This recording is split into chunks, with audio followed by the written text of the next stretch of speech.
Testing, testing, testing. Amitofo, testing. Is okay? Testing, testing, testing, testing, testing. Testing.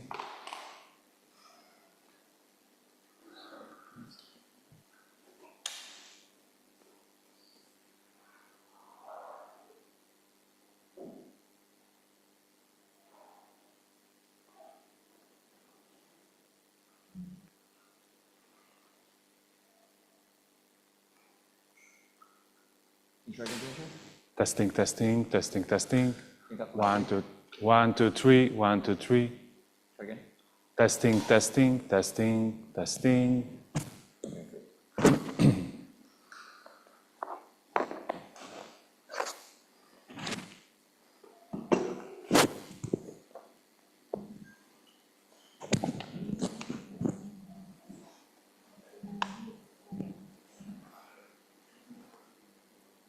You move the microphone just a little bit down, like 2 inches. And you push the wire in. Yeah.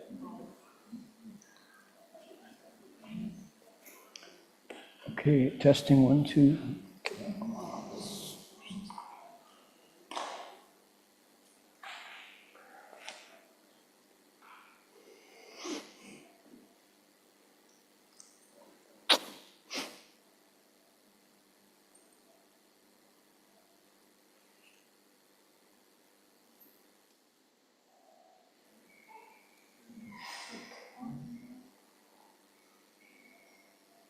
Quarters on.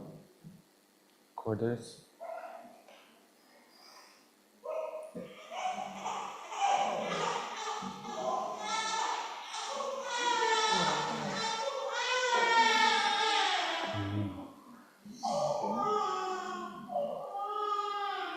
We ready? 1, 2, 3.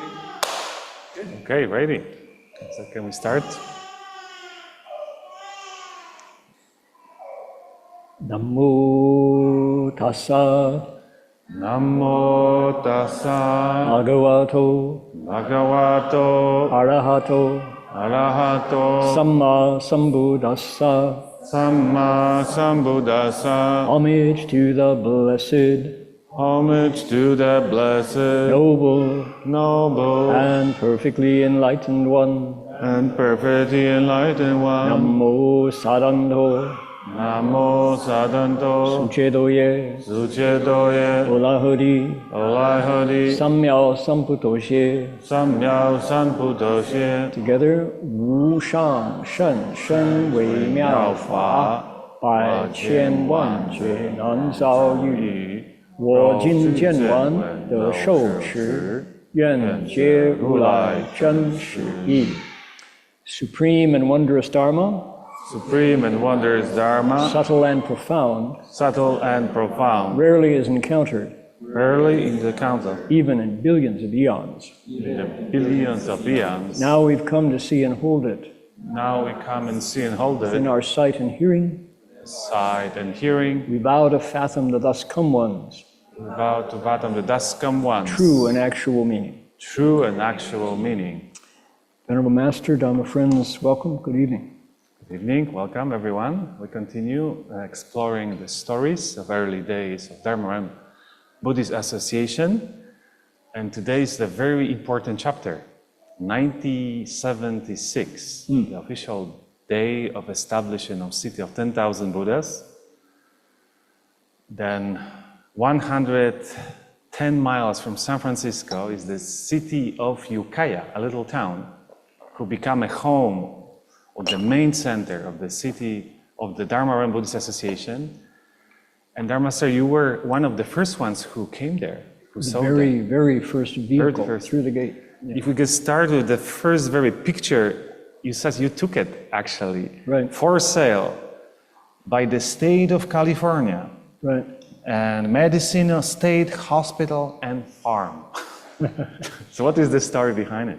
Yeah, so Master Hua was always on the lookout for appropriate pieces of land to build monasteries. That was one of his,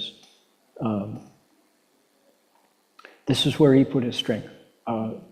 He wore the same robes for decades. He drove and rode in, he rode in and owned 15-year-old station wagons, with rusted bumpers.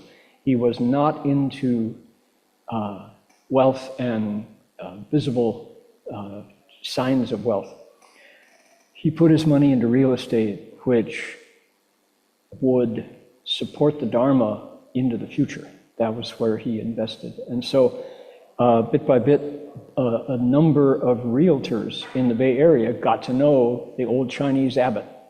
A lot of them, many realtors pride themselves on their ability to make deals, right? Well, Shifu outdealt them all. People would say, oh yes, we've got a wonderful property, one you really can't pass up, and it's only gonna be 500,000. Master Hua would go, in English, I think 100,000. And they would go, oh, I said 500. Oh, maybe 75,000. and they always wound up happy that they finally closed the deal, but Shifu always got the better deal. So most of the property that he was looking at, and there were several monks and lay people who would always go out with Master Hua to look at property. And I was not one of those, but there were some monks who were just, once a week they would be out with Shifu and a realtor in a Jeep going over some property. But it was almost always in San Francisco, in the peninsula, down south, one county, San Mateo County, or in Marin County, or across the Bay Bridge in Alameda County.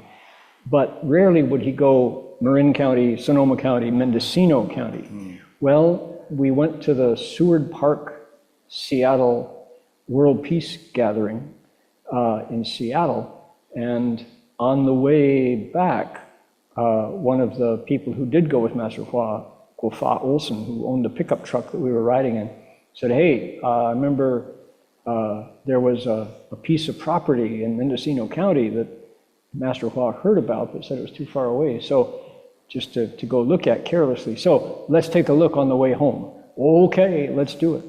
Well, I happened to have a camera with me for the peace gathering, and we drove Guofa's pickup through the gate of the Mendocino State Hospital for the criminally insane. That it had been built in the 30s and had won awards for best institutional architecture and best landscaping, because the landscaping of the Mendocino State Hospital had been done by a man named Luther Burbank. Luther Burbank is a world famous horticulturalist and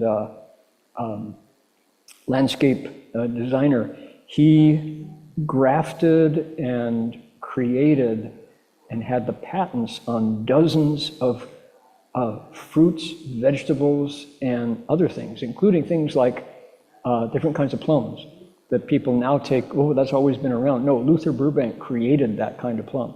He's famous as the creator of elephant garlic, a kind of a garlic that was just massive and was really good, and not that we're garlic eaters, but that he has numbers of patents on his name. And so Luther Burbank, when he got the job from the state of California to design the grounds for the Mendocino State Hospital, he took one of every tree that grew in California except two. The bristlecone pine, which only grows at a certain altitude in the rugged mountains above Los Angeles, and the juniper tree, which is also only certain conditions grow the juniper tree. So those two are the two that don't grow at City of 10,000 Buddhas. Every other tree in California is represented there. When we arrived, had a full-time staff of 10 taking care of the grounds, 10 men who did nothing but that. And the reason why it was available on the market was because it had been there at the time. There were 3 state hospitals at the time the language was for the insane, including criminally insane. So there was a maximum security prison there for people who not only were mentally ill, but also had committed crimes. So when Governor Ronald Reagan, not President Ronald Reagan yet, when the movie star, when Governor Ronald Reagan of California was governor, there was a change in the treatment of mental illness, and it went to chemical treatment. So drug the patients and just keep them in dark rooms, doped up. Before that, the Mendocino State Hospital was a very going concern. They had a kitchen that could produce 500 loaves of bread a day, could bake 500 loaves of bread a day. And they did, the inmates did, packaged it up and sent it out and sold it in stores all over California and the West. It was a moneymaker. Also, they had a cannery that was in many, 200 acres of land, 230 acres. They could grow all kinds of vegetables and then can them in the cannery, sell them. And it gave the inmates, their conditions were okay. It was not slave labor. They were active. They were outdoors under the sun doing good things. They had a laundry that took in commercial laundry for the town of Ukiah and Talmadge, And that was a useful way to give people something to do, and they were supervised, And then there was the maximum security prison where, guards stood there with rifles trained on the inmates, and they did nothing. But after the policy changed, and for some reason, Reagan was advised by the psychiatric institutions that they should just feed the patients tranquilizers. So they just sat around all day, and there was no more income. So Governor Reagan said, shut it down, send them home. So he called home care for these people who needed major staff support to keep going. The homeless problem in California began at that time. And because people could not handle their relatives and those who had no family but were ill. So the hospital, with its 70 major buildings and its 230 acres, lay vacant. And the government of California tried to sell it, tried to get a university interested in it. Mendocino College was offered the hospital for $1 a year.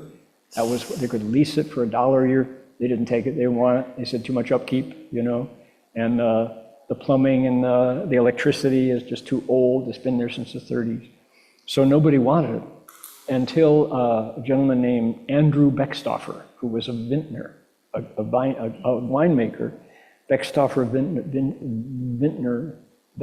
Vineyards wanted the grounds to grow grapes, didn't want the building.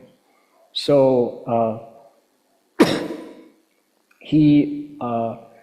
we drove around and saw this incredible place. Just these huge brick buildings everywhere, magnificent, and saw the leaves, it's autumn, leaves piled up. And so we took pictures, including the one on the screen there, and then drove down to San Francisco. And that was my first conversation with Master Hua. Shifu, it's really big. That could be Nalanda University in the West. Oh, you don't think it's too big? Oh, it's really big, Shifu. He says, I think it's too small. I don't think we're going to fit. We're going to grow beyond it, he said. So that was City of 10,000 Buddhas. And then, sure enough, Master Hua returned and on his own to take a look at it. And I was there and got photos of Shifu walking through the leaves. I think that photo is, I don't know if we have it with us, but that was City of 10,000 Buddhas. And the stories about when we moved into Tathagata Monastery, which was the hospital for the criminally insane. Those are stories for another time, but people can imagine there were ghosts. There were vengeful spirits that were trapped there in empty space. And for week after week after week, we walked around reciting the Great Compassion Mantra. And I tell you, you walked inside that building and you just looked over your shoulder and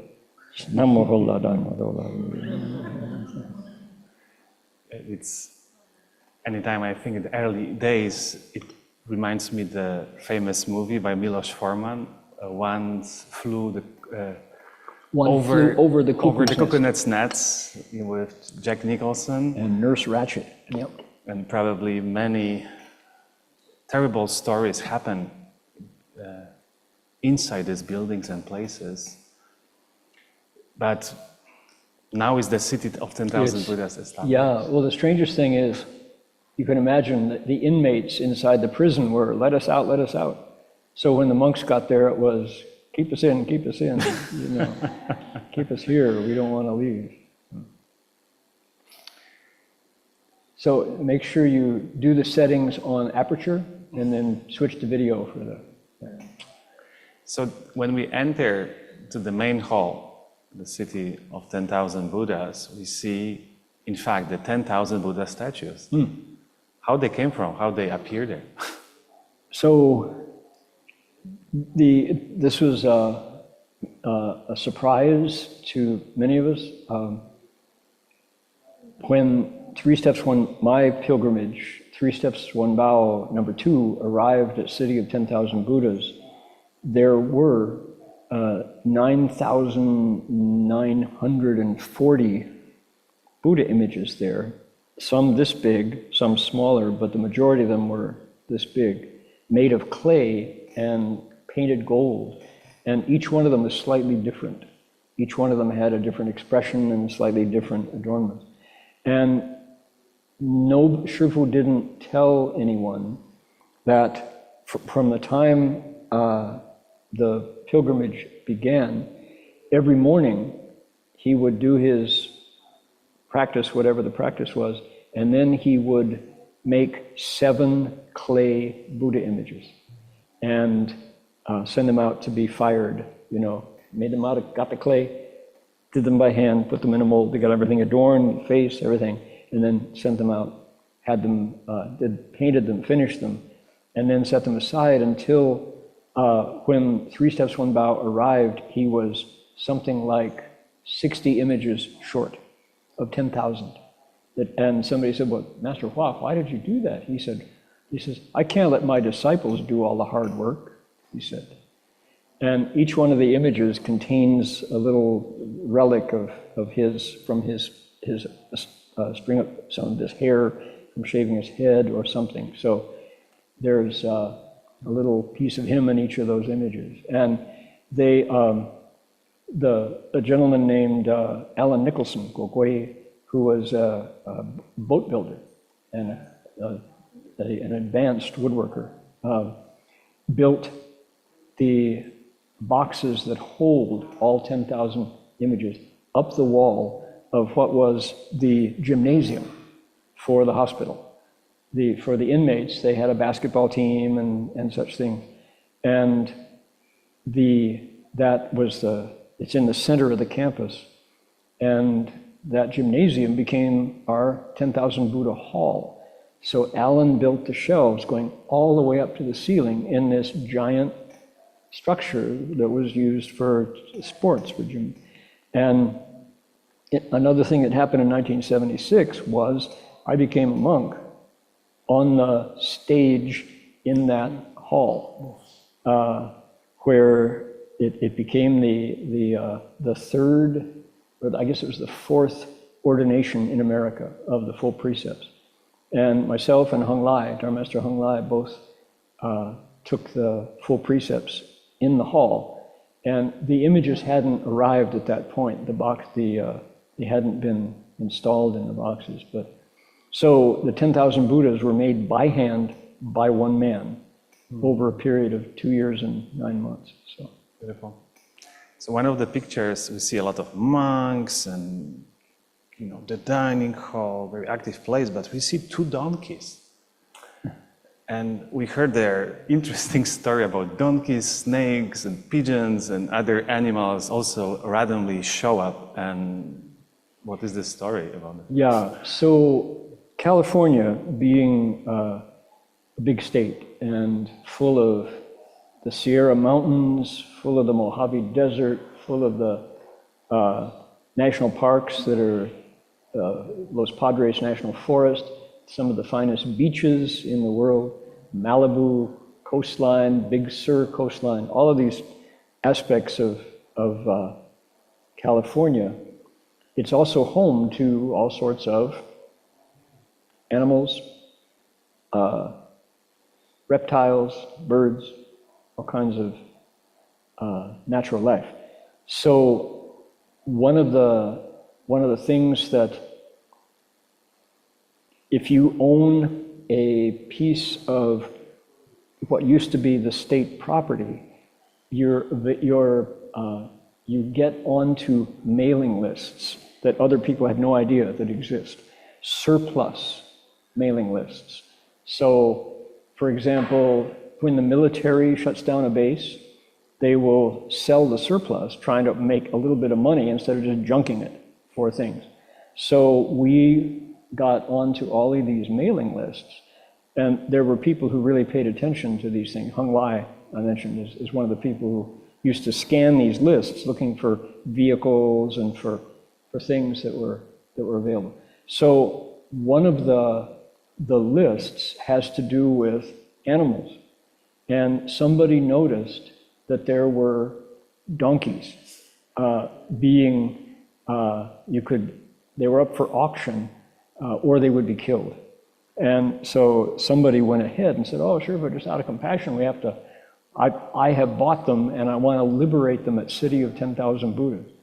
And so, we're like, I wish you'd told us beforehand so we could vote, but okay. So here came these donkeys. And if anybody has ever dealt with mules or donkeys, they are stubborn. Stubborn as a mule is a phrase that we use a lot. So this guy brought in a trailer and out came these two donkeys. And they just did not want to listen to anybody. They had these rope halters and they dug their feet in and wouldn't move. And so it was time to do a kind of a liberation ceremony over them. We don't give refuge, we don't do refuge for animals, but there's still, you can do a liberating life so that they can hear the Dharma and get, kind of welcomed in. They didn't want to have anything to do with it. They didn't want to get anywhere near the dining hall. And so, or the Buddha hall, that is. And so the ceremony is ready to go, and one of the monks comes running down and says, Shifu, the donkeys aren't going to cooperate, they're not coming. And he said, who's up there? Well, I think it's Hung Gong, Shifu. Now, Hung Gong doesn't know what he's doing. He's a city kid. So Master Hua, the former farmer's son, came down off the high seat, walked over to, up the hill to the parking lot where these two animals were like, like that, and not wanting to cooperate at all. And he walked up directly, put his hand next to the ear of the donkey and whispered something to it. And then the donkey kicked up his heels and just followed Master Hua. And then the other donkey followed the first one. But he just walked up, came down, and they did the Feng Sheng ceremony, liberate lifestyle. So this was just, he knew what he was doing, and his expedient means are not limited to humans at all. Do you remember the moment when the snake showed up in the Buddha hall? So I was not there for this one. This happened during the pilgrimage, but there was a time, maybe, I don't know if anybody else knows all the details of the snake story, but it was a weekend, and the event was I think it was a Saturday afternoon sutra lecture, and this massive snake, over 6 feet long, showed up from if you look at Guan Yin Pusa, the snake came in through the front door on the women's side, and people were like, sitting in samadhi, and they're like, oh, there's a snake. And the snake circled the Buddha hall slowly, doing what snakes do, you know. And it traveled around, and everybody's like, oh boy, there's a snake. That's a snake, you know. And it's coming around. And Master Hua didn't even stop lecturing, and it just kept on going. And the snake came around to the front, and it stopped in front of right in front of Guanyin Bodhisattva. And Shifu told a story about snakes in Hong Kong and how 有灵性，千万不可以惹它们. You know, they have a magical nature. You don't mess with them. Don't mess with snakes. And the snake just sat there, listened to Dharma, and then slithered away. Went out, but did a circle of the Buddha Hall. So I wasn't there for that, but that's a story that people who were never forgot.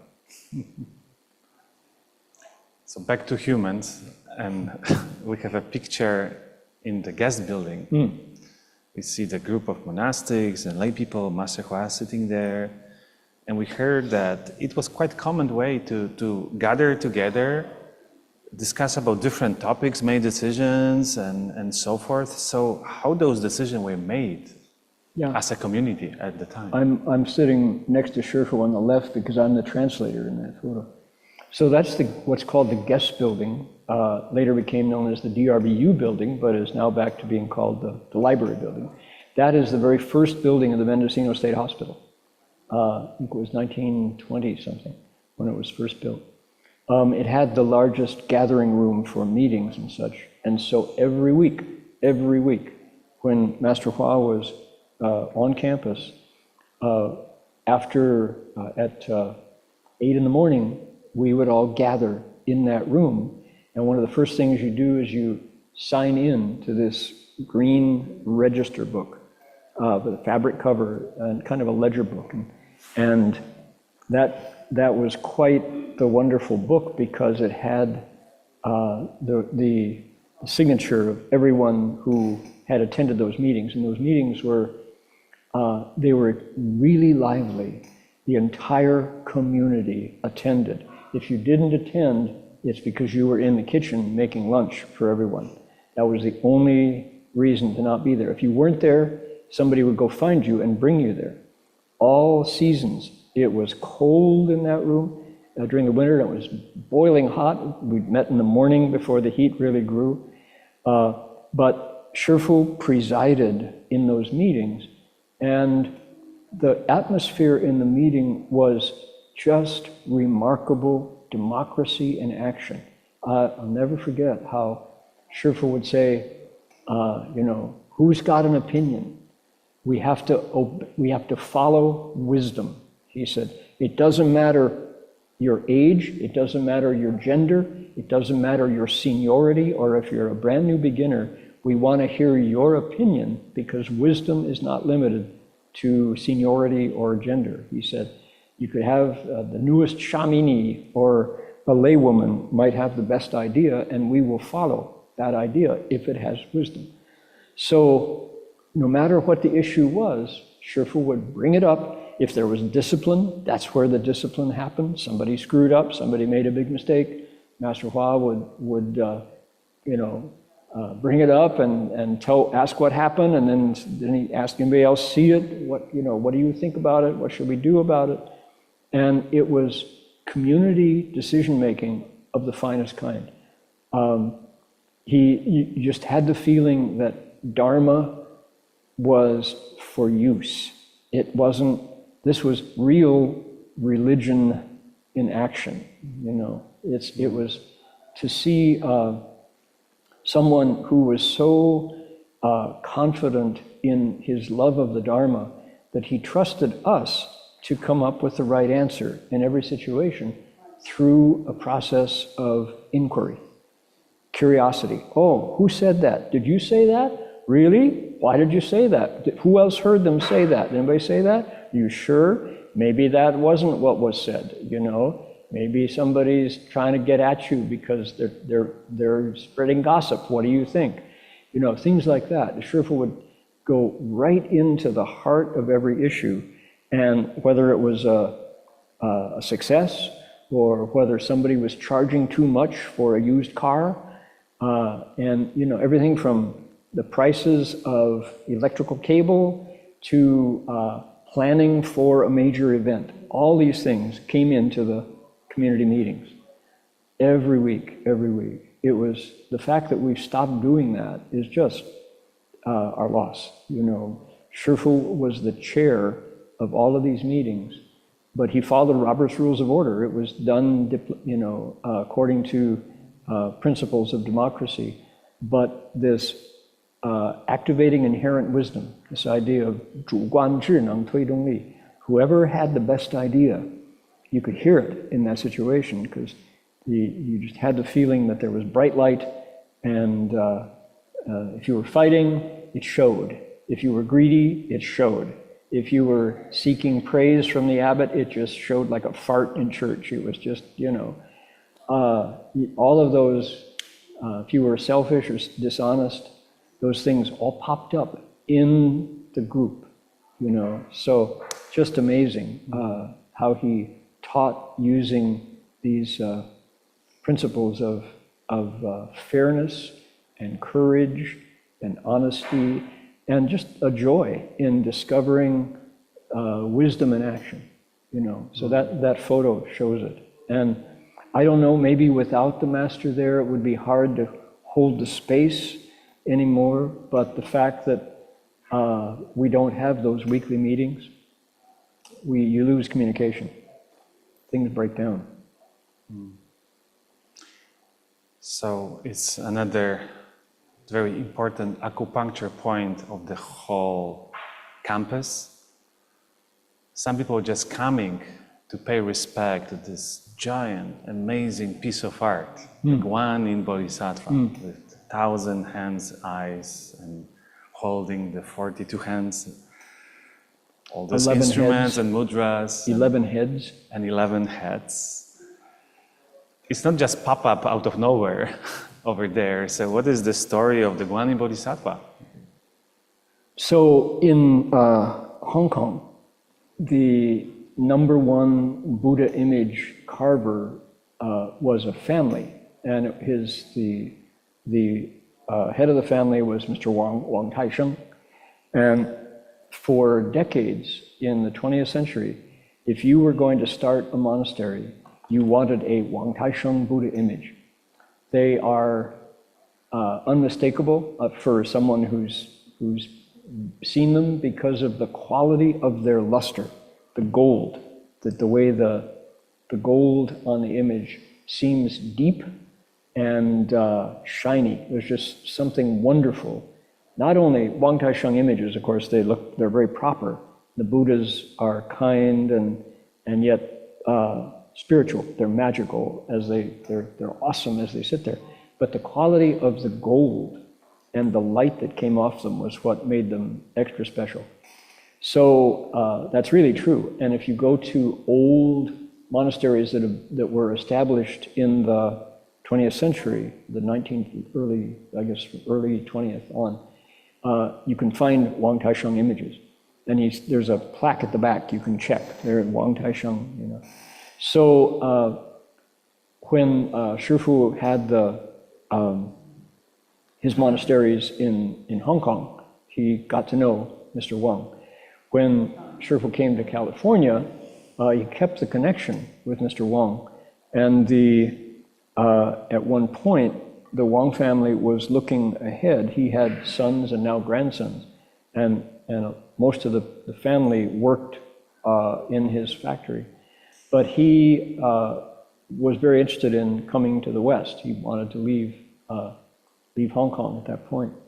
And so he and Master Hua worked out an arrangement whereby a 16-foot camphor wood, 1,000-hand image of Guanyin Bodhisattva would come to California, and Mr. Wang and his family would come to install it and gild it and do their special magic on it to have it be there. So that was exactly when I was working in the office with a monk named Heng Guan, and I went with the forms to Immigration and Naturalization, INS, on Market Street half a dozen times doing Mr. Wang's, the Wang family case. And what you have to do to get an artist like that, a famous artist, to immigrate, you have to prove to the government's satisfaction that there is no one in America who can do that work.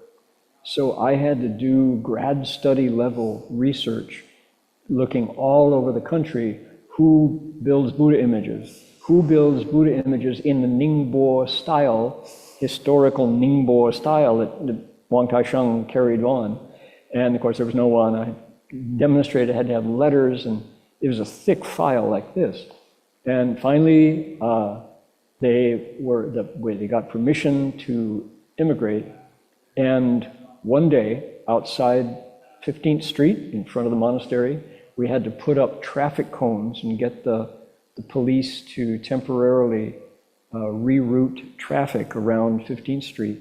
So this huge wooden box arrived, and ding, ding, ding, ding, ding, ding, ding, conk like that, and put it down. We took remember Hung Ju and the other Hung Yo, we grabbed pry bars, tire iron, and cranked off this wooden case, and inside were pieces of this remarkable statue. And we're like, wow, this is amazing. So we blew them all into the Buddha hall, stacked them very carefully. Wang Taisheng was giving orders, and so here was Guanyin Bodhisattva. And the place was designated, was at the opposite, so the Buddhas were here, the three Sanrulai, the three Tathagatas that were the main Buddhas at CTDB, Wang Taisheng images. And the Guanyin, we have a smaller seated Guanyin, human size, life-size Guanyin, that is also 1,000 hands. That's at JGH now, at City of 10,000 Buddhas. Anyway, so we had already 4 Wang Taisheng images in Gold Mountain. So opposite, on this end of the Buddha hall, we built the Guanyin statue. And Mr. Wang was putting this piece here, insert slot A into section B, and up it went, up it went, up it went. My office was in a loft right over the main, I was in the 2nd floor above the main office down below. And Guanyin Bodhisattva was 3 feet from me. So I spent a year just 3 feet from this incredibly wonderful, I had the hands right outside the window of this office. And there it was, bare wood. And we have images of Guanyin, it's bare wood, it's not gold. And so then Mr. Wang's family arrived, and the gold leaf that gilds these images arrived. And if you've never seen the process of gold leaf being applied to a wooden statue, it's beyond imagination. I mean, this is, first of all, it's really valuable. And it's so thin, and it has to be put on with a certain kind of glue that cures and makes it a permanent coating for the wood. And then Mr. Wang's secret sauce, the thing that makes his images so different from any other, that's this deep, rich gold. They let us know that there are many, many other Buddha image carver maker families in Buddhist Asia who want his secret. It is kind of industrial espionage, trying to steal his secret. What does he do on top of the wood, on top of the gold leaf, that makes his images radiate this luster the way they do? And so we didn't know whether we dared ask him. She was that, ask him directly, what is the secret? And so the gilding was successful. It went on 1,000 hands, and the gold leaf on every part.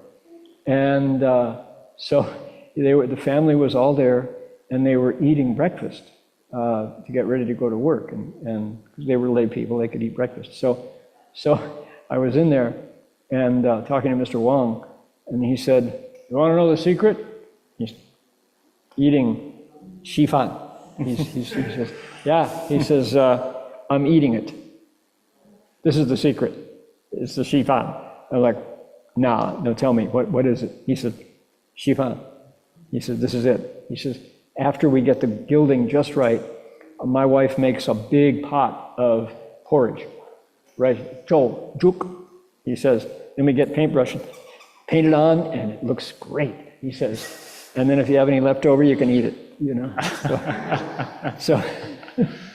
So that was the secret, is Xifan. I don't know where this video is going. Maybe I'm betraying the secret, but that was, maybe it's Mrs. Wang's Xifan, but it's rice porridge is the secret to the luster of Wang Taisheng's imaging. And it's universally available, you know. But that 1,000-hand, 16-foot camphor wood because the bugs don't eat it. They don't like camphor wood. It's got an oil that repels. That's why they last and last centuries. It got disassembled, packed up, taken to City of 10,000 Buddhas and installed in the gym in the former basketball court. So Mr. Wang, as you described, make beautiful statues and art. But Master Hua discovered another talent of this artist, making a living installations. San Francisco Parade. What is the story about this? So 1976, ordination. Dharma Realm Buddhist University scholarships were available for free to any student who qualified and who couldn't afford, in accordance with the bicentennial of the United States, 1776, 1876, 1976. So I became a bhikshu. I clocked my official ordination from that date. And in order to accomplish the ordination, you have to have San Shi Qi Zheng, 3 masters and 7 certifiers. So monks come from, Master Hua would invite monks from all over the world. There weren't that many qualified bhikshus in America. So a delegation came from, of all places, Foguangshan in southern Taiwan, in Kaohsiung, Dashu in Kaohsiung County. And among them were monks Xingyun, Zhu Yun, a monk called Fa Guang Dhamajyoti, who went on to become famous professor and chancellor of Hong Kong Buddhist University. Other monks were there and Wu Ming, Master Wu Ming, Hui Seng, Lao Pa Shi, others. So one of the things that happens in America, in San Francisco, every year is a 4th of July parade. 4th of July parade is America's independence, and this was the 200th anniversary, bicentennial, a big deal. Now, another aspect of San Francisco history is George Moscone became the mayor of San Francisco with the help of Master Hsuan Hua. And George Moscone, a devout Catholic, really recognized Master Hua as a religious figure of note. And he came along with Dianne Feinstein and Nancy Pelosi and Carol Doda and other people came to Gold Mountain Monastery to give their campaign speeches at the invitation of Master Hua. So Moscone, Shifu gave Moscone a prediction. He said, don't be late to be mayor, you have a chance. Moscone won. So we got a special invitation that year to take part in the San Francisco 4th of July bicentennial parade in Golden Gate Park. And sure enough, Wang Taisheng had arrived just a month or so earlier, and he was well known in Hong Kong as the guy to make the best parade floats. Oh, he could, he could adorn a float better than anybody. So Shifu said, Wang Lao Shi, he said, 你要不要给我们布置一个花车? Wang Taisheng would say, oh yeah, okay. He says, what's the deal? The 4th of July parade. Sure, let's go. He said, I'm ready. So within 48 hours, we had this incredible huache flower car, a float for the parade. And it had the nuns all marched in lines with drums, Bhikshuni Heng Yin beating a drum. In front was Guotuo and Guotong, these two young novice boys. There was the cart with the monks in it, and we had one of our Buddha images, Medicine Buddha, was in the cart with a wooden fish and a big bell. I was sitting there with Heng Lai, and yeah, that's me standing up next to Medicine Buddha there. Xing Yun was sitting in front of me, and Zhu Yun Fashi is sitting there. And we rang the bell. And the nuns were going, Om Mani Padme Hum, Om Mani Padme Hum. And then there was the big bus from City of 10,000 Buddhas with the dragons painted on it. And inside the bus were the lay people and Marty Verhoeven and it was quite an amazing event. And after about 3 weeks later, this package came in the mail from the City Hall of San Francisco. We won first place in parades. The float went by the judges' stand, and there in the judges' stand was Mayor Moscone and Dianne Feinstein. They all stood up and applauded as the Buddhists slowly went by in our flower cart designed by Wang Taisheng. Great. So we can move on in our album and Water, Land, Air Ceremony, 1987. Yeah. So can you go over the delegates, those monks who were invited and came? It was probably first that big gathering in United States, and then all of them could appear and come. So among Master Hua's vows, he vowed to bring the Zhengfa, the right Dharma, to the West, and then take it back to China, to Asia as well, going around the planet through the West. And he, in San Francisco, the Republic of China, that is to say Taiwan, had its own embassy, not an embassy, it was called the Beimei Zaitai Xiehui, the Economic and Cultural Council. It was at Taiwan, because there's no formal acknowledgement. And around the corner, down the block, was the Zhonghua Renmin Gongheguo, the POC, PRC, the People's Republic of China. So China and Taiwan both have their diplomatic embassies there. One is not an embassy. And it's called a Banshi-chu. It's the place where you do business. And Master Hua was absolutely down the middle, apolitical. He was not pro-China, he was not pro-Taiwan, he was pro-Dharma, pro-living beings. He was pro-wisdom and compassion. So Shifu regularly went to Taiwan, but there was one time when he went to Shanghai, and he did it very quietly. He didn't want the Taiwanese consulate to be unhappy, and he didn't want the Chinese ambassador to be unhappy. So he went to China, and he went to Longhua Si, Dragonflower Monastery, and he went to Yufo Si, and he went to Jing'an Si, famous monasteries in Shanghai. And he connected with the virtuous monks of the People's Republic, including, do you have if you can look, the monk looking down on the left, that is Master Mingyang, Shangming Xiayang, the abbot of Guangji Si in Beijing and Longhua Si in Shanghai, and also Yuanming Jiangtang, his own temple in Shanghai. He is the disciple of Yuan Ying, one of the 20th century's most famous monks, a colleague of Master Empty Cloud, who lectured on the Shurangama Sutra 50 times, He lectured the entire thing 50 times. Master Mingyang attended his Shifu's lecture of the Shurangama Sutra every time. So he was an extremely distinguished monk.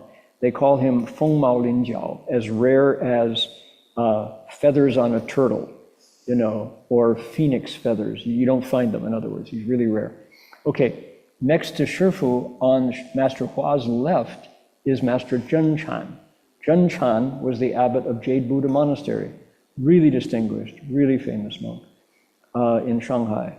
And then as you go out into the other, there are monks Ren De, the abbot of Zhouhuashan, famous Chan monk. There was Fo San, there was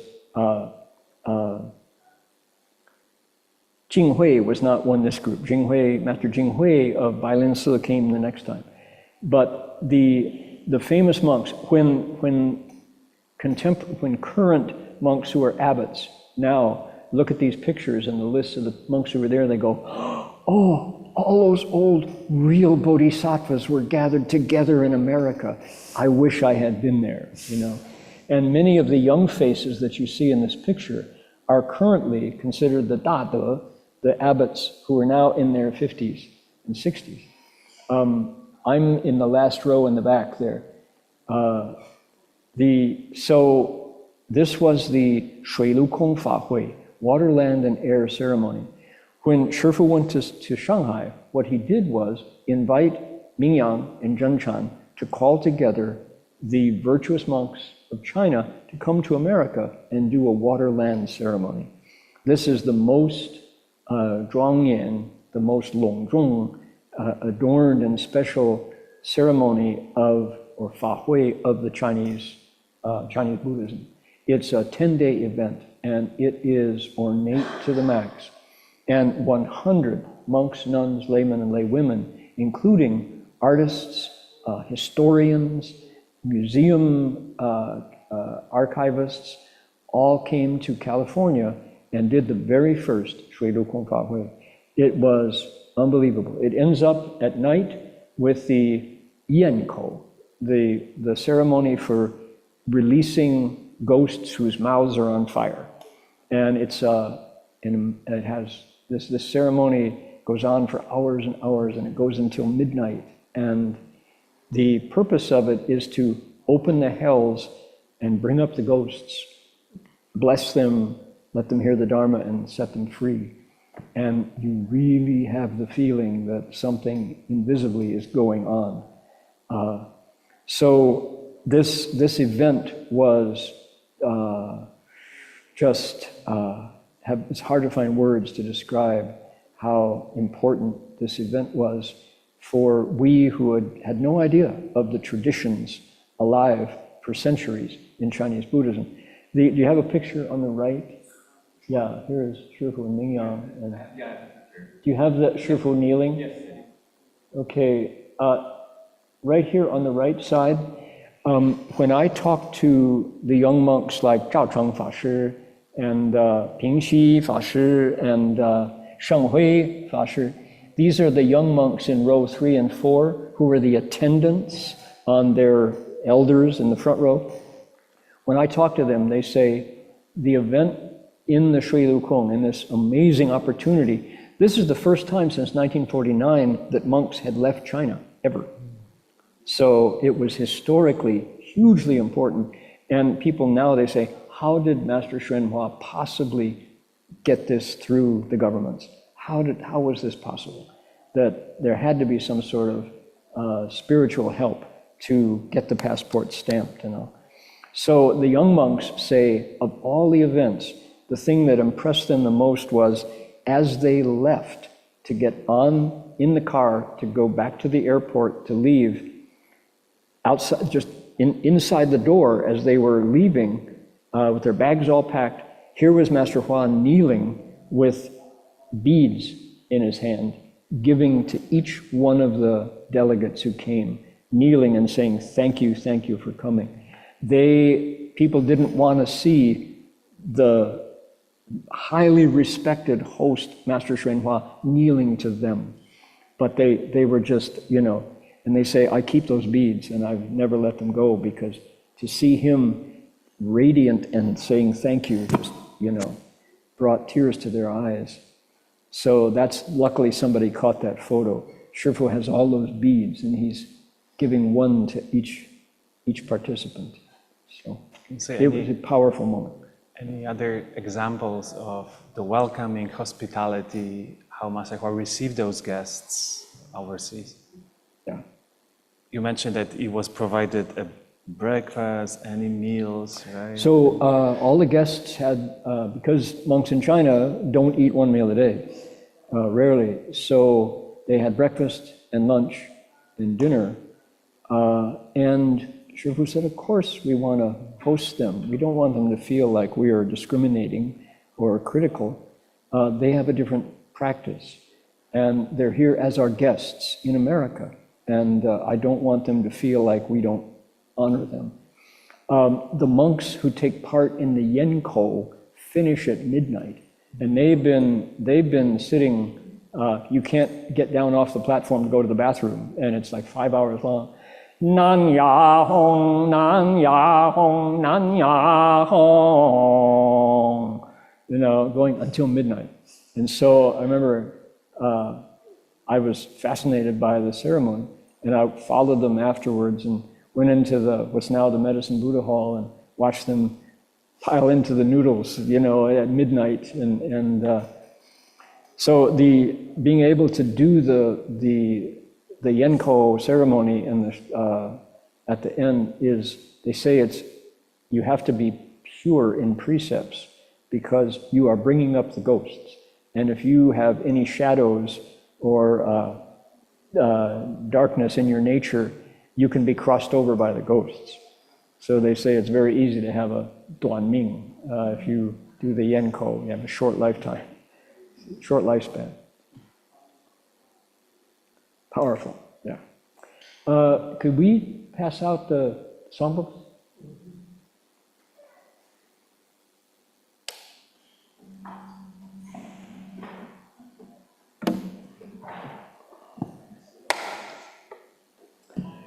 So this actually concludes our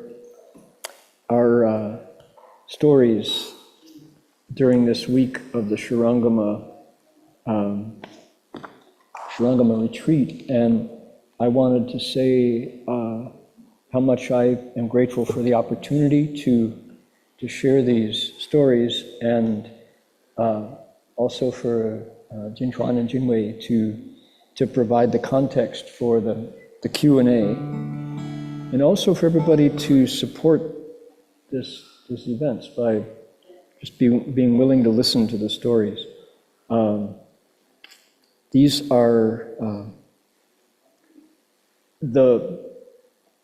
every religious group who organizes around a charismatic founder, like Master Hsuan Hua, for example, faces a challenge after that founder passes away.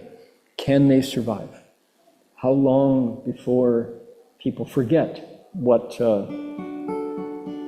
how he taught, what he said, what was important? Confucius had 1,000 disciples, and they said even 2 or 3 years after his passing, there were only a handful left. So it's really important that those of us who spent time with Master Hua tell the stories, share the stories of what he valued, using his vision of what was possible in America and how to plant the seeds deep and then shape them as they emerge so that that vision can come ripe. So here we are in Australia with that opportunity, and these stories, I really appreciate the opportunity to share them.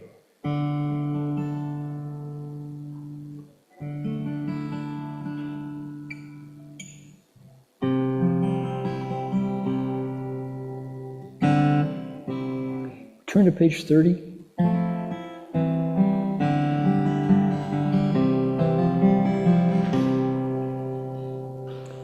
This is not a Dharma song per se. but it is. And this is a song about dukkha and what you do with the real pain. And the Buddha's project was answering that question. What do you do when times are hard? Can dukkha be transformed? And I've been sharing these stories, mostly happy and wonderful and amazing, and yet the real use of the Dharma is transforming discomfort, transforming pain. And one of the very, very best songs available in America is the song that goes, "Hard times come again, no more," Stephen Foster. Those of you who know it, please join me. As we pause in life's pleasures, count its many tears, let us all taste the hungers of the poor. There's a song that will linger forever in our ears. Oh, hard times come again no more. 'Tis the song, sigh of the weary. Hard times come again no more. Many days you have lingered around my cabin door. Oh, hard times come again no more.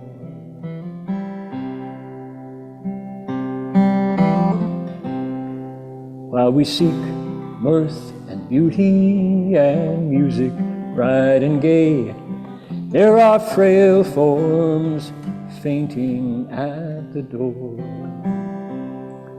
Though their voices are silent, their pleading looks will say, oh, hard times come again no more.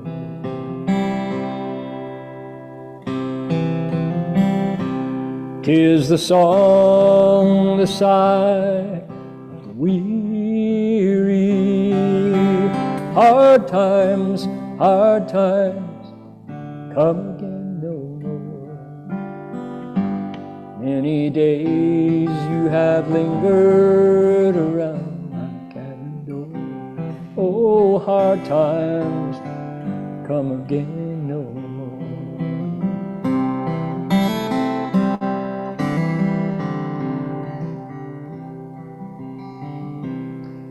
There's a pale, drooping maiden who toils her life away, with a worn heart whose better days are o'er.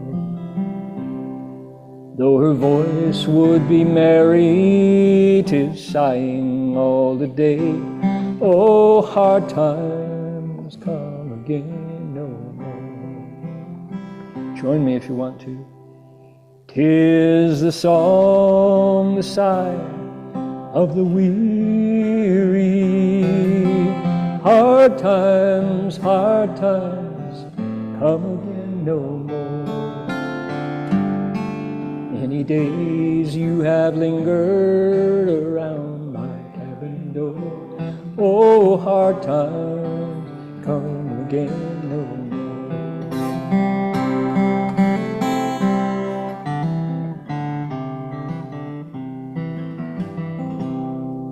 Tis a sigh that is wafted across the troubled waves.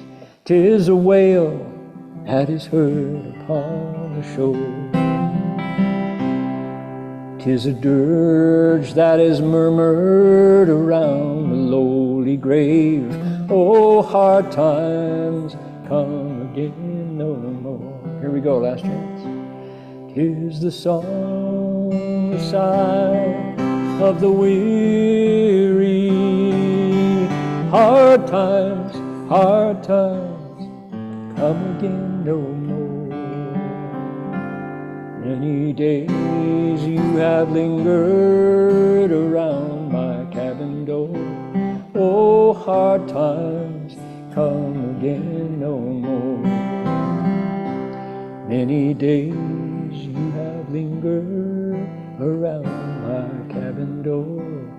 Oh, hard times come again no more. Oh, hard times come again no more.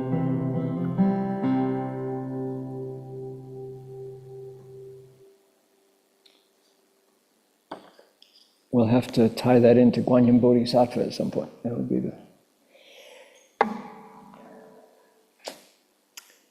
Alrighty. So, do we have any announcements for tomorrow and the next day while everybody's gathered here? What's the schedule? Do we know? I think still a Shramana session. Still going tomorrow. So, is that I right? think you're lecturing also tomorrow. Am I lecturing in the dining hall at 12:30 or from 1:02? Library's okay? Library's okay for the bio.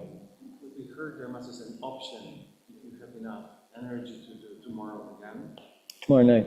Or they redo it. We don't do this and we don't do it Okay. tomorrow. We'll have something tomorrow night. Yeah, you can see it's a surprise. Okay. Okay, so we need to dedicate merit then. And make it count. Don't let it go lightly. Don't miss any opportunity to Hui Xiang.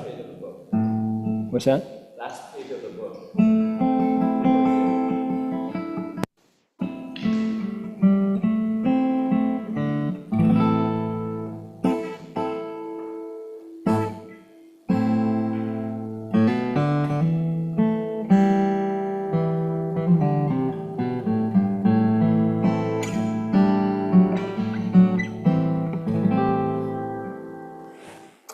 Got your wish in mind, how you want to dedicate merit?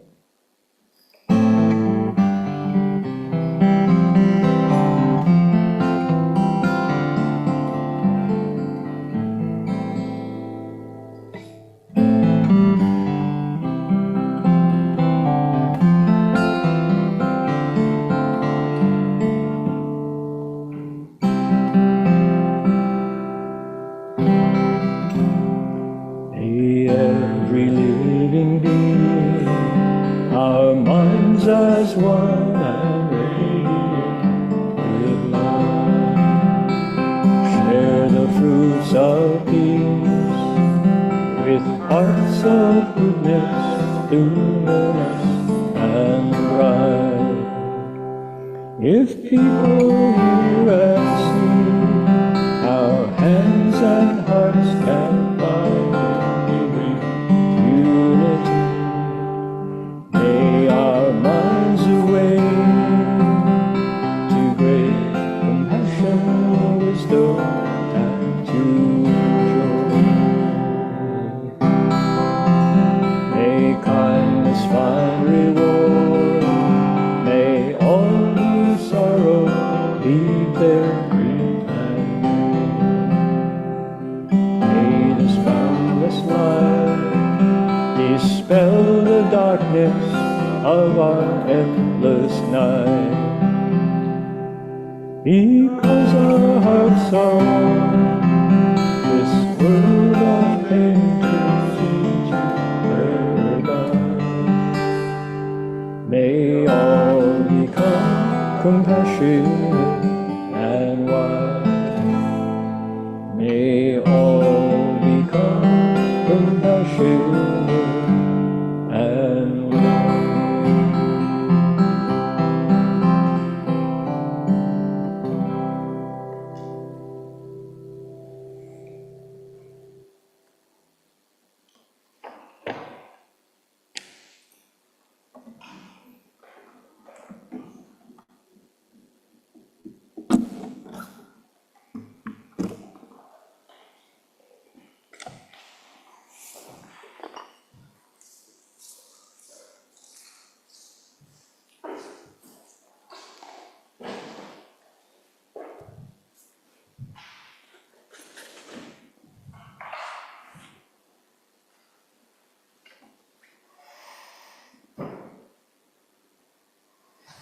Before standby.